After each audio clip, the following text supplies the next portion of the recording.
থালা বেগুন চুরি করবো কিরা। বেগুনগুলো একদম কচি, রোজ চুরি করে করে বেগুনগুলো যেন আর বাড়ে না, আমার ভালো লাগে।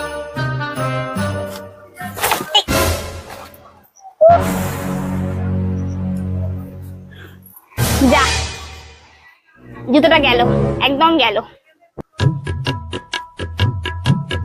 এই জুতোটা ছিল, আগের জুতোটা গু পাড়িয়েছিলাম তাই বাদ দিয়েছিলাম। এই জুতোটা ছিল, এবার 100 টাকা ধাক্কা। কি করব? ওই তো শীতে ঘরে ঘরে জুতো সাজানো, না কেউ কোথাও নেই। হ্যাঁ এই তো, এই জুতোটা ধরে নিয়ে আগে জুতো নিয়ে চলে যাবো। আর এ তো পুরো প্যারাখন, তো ফুল প্যারাখন। আর এইটা সেলাই করে যে পারবে পরবে। আমার